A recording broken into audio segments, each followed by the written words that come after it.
নমস্কার বন্ধুরা, আপনারা দেখছেন শ্রীমতী রান্নাঘর। আজকে আমি আমার বাড়ির গাছের ভেন্ডিগুলি আপনাদের দাদাকে দিয়ে তোলা করাচ্ছি। ওগুলো দিয়েই আমি আজকে একটা নতুন রেসিপি দেখাবো। তো চলুন, এবারে ভেন্ডিগুলি সব তোলা হয়ে গেছে। এইদিকে ওভেনে 4টে ডিম সিদ্ধ করতে দিয়েছি। এই যে ভেন্ডিগুলোকে ধুয়ে রেখেছি, এই যে কেটে নিয়েছি ভেন্ডিগুলি। এবারে ওভেনে কড়াই বসিয়ে পরিমাণ মতো তেল গরম করতে দিয়ে দিয়েছি। তেল গরম হয়ে এসেছে, ওতে সামান্য পরিমাণে লবণ আর একটুখানি হলুদ গুঁড়ো দিয়ে দিলাম। লবণ আর হলুদ গুঁড়ো দিলে এই যে ডিমগুলো ভাজার জন্য দিচ্ছি, তাহলে তেল ছিটাবে না বা ডিমগুলো ফেটেও যায় না। অনেক সময় দেখি অনেকে ডিমগুলোকে একটু কেটে দেয় যাতে যে না ফেটে যায়, কিন্তু লবণ আর হলুদ দিয়ে দিলে ডিমগুলো ফাটবে না এবং ভালো ভাজা হবে। আমি তো এই রকম করেই ভেজে নিই। এই দেখুন কত সুন্দর করে ভেজে নিচ্ছি। ডিমগুলো একটু ভালো করেই ভেজে নেব।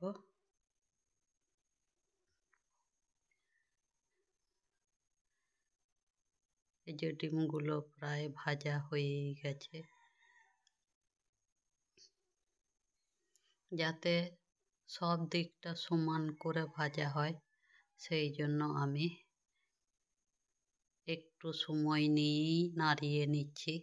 ভাজা হয়ে গেছে, এবারে তুলে নেব। ওই তেলের মধ্যেই আমি 2টো বড় সাইজের আলু কেটে রেখেছিলাম এইভাবে, সেইগুলো আমি ভাজতে দিয়ে দিলাম। আলুগুলোও কিন্তু আমি ভালো করে ভেজে নেব। ভালো ভাজা হলে খেতে ভালো লাগে, সেই জন্য আমি আলুটাও ভালো করে ভেজে নিচ্ছি। একটু সময় লাগছে ঠিকই, কিন্তু ভালো ভাজা হলে খেতে খুব সুন্দর হয়। সেই জন্য আমি প্রত্যেকটা রান্না করার সময় ভাজাটার উপর একটু নজর রাখি। আলুগুলো ভাজা হয়ে গেছে, তুলে নিয়েছি। এবারে ওই তেলের মধ্যে ভেন্ডিগুলো যে কেটে রেখেছিলাম সেগুলো দিয়ে দিলাম। ভেন্ডিগুলোও ভালো করে ভেজে নেব, কিন্তু ভেন্ডি ভাজার সময় ওভেনটাকে কমিয়ে দিয়েছি, কেননা ভেন্ডি একটু আস্তে আস্তেই ভাজতে হবে। মানে ওভেন হাইয়ে রাখলে কিন্তু ভেন্ডি পুড়ে যাবে এবং ভালো ভাজা হবে না। সেই জন্য একটু লো ফ্লেমে ভেন্ডি ভাজলে ভাজাটা খুব সুন্দর হবে। দেখুন বন্ধুরা, অনেকটা ভাজা হয়েই এসেছে। ভেন্ডিগুলো কেমন নরম হয়ে গেছে। এবারে ভেন্ডি তুলে নেব। ভেন্ডি তুলে নিয়েছি। এবারে সেই তেলের মধ্যেই একটা বড় সাইজের পেঁয়াজ কেটে রেখেছিলাম, সেইটা দিয়ে দিয়েছি। এবারে পেঁয়াজটা আমি ভালো করে ভেজে নেব। বন্ধুরা, আপনারা কোথা থেকে আমার ভিডিও দেখেন সবাই কমেন্ট করে জানাবেন, তাহলে আমি জানতে পারবো যে আপনারা কত দূর থেকে সব আমার ভিডিওগুলি দেখেন। আর ভিডিওগুলি দেখে লাইক, কমেন্ট, শেয়ার করবেন। আর আরও নতুন নতুন রেসিপি আমিও বানিয়ে আপনাদের দেখাবো। পেঁয়াজটা ভাজা হয়ে গেছে অনেকটাই। খুব বেশি লাল করে ভাজবো না, মোটামুটি একটু নরম হয়ে গেলেই আমি এই যে নরম হয়ে গেছে পেঁয়াজটা। এবারে এই পেস্টটা দিয়ে দিলাম।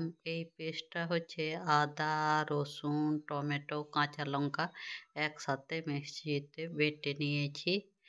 এবারে ওই মশলার মধ্যে পরিমাণ মতো হলুদ গুঁড়ো দিয়ে দিলাম, জিরে গুঁড়ো দিলাম, ধনে গুঁড়ো দিলাম, আর শুকনো লঙ্কার গুঁড়ো রঙের জন্য দিয়েছি, আর দেব পরিমাণ মতো লবণ। এই সময় গ্যাসটাকে একদম সিম করে দিয়ে মশলাটা একটু সময় নিয়ে কষে নেব। মশলাটাও কিন্তু খুব ভালো করে কষে নিতে হবে রান্নার স্বাদ আনতে গেলে। বন্ধুরা, একবার এইভাবে আপনারা আমার রেসিপিটা রান্না করে দেখুন, দেখবেন বাড়ির লোক খেয়ে আপনার খুবই নাম করবে। আর তাছাড়া এই রকম রান্না থাকলে এর সাথে আর কোনো কিছু লাগবে না, এটা দিয়েই ভাত খাওয়া হয়ে যাবে। আপনারা একবার বাড়িতে ট্রাই করে দেখুন। মশলাটা অনেকটাই কষা হয়ে গেছে। আমি কিন্তু বারবার বলছি বন্ধুরা, গ্যাসটাকে সিম করে দিয়ে মশলাটা কষবেন, তাতে মশলা কষাটাও ভালো হবে, রান্নার স্বাদ বাড়বে। আর আমি কিন্তু রান্নাতে কোনো দিনই চিনি দিই না, কেননা আমরা চিনি খাই না, চিনি তো শরীরের জন্য ভালো নয়, সেই জন্য চিনি খাই না। মশলাটা কষা হয়ে গেছে, এবারে আমি গরম জল দিয়ে দিচ্ছি। গরম জলে রান্নাটা ভালো হয়, সেই জন্য আমি গরম জলই দেব। আপনারাও চেষ্টা করবেন রান্না করার সময় গরম জলই দেবেন। ভালো করে এবারে নাড়িয়ে নিচ্ছি। নাড়িয়ে নেবার পর এই যে মশলা জলটা ফুটে উঠেছে, এবারে ডিম, আলু, ভেন্ডি সব একসাথে দিয়ে দিলাম। দিয়ে ভালো করে নাড়াচাড়া করে নেব। সব নাড়াচাড়া করে নিলাম। এবারে আমি কিন্তু ঢাকা দিয়ে রান্নাটাকে হতে দেব।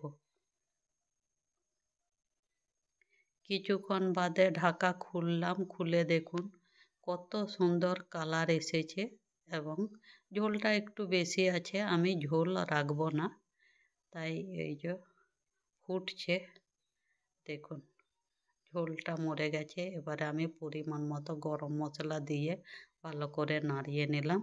রান্নাটা আমার হয়ে গেছে। দেখুন বন্ধুরা কত সুন্দর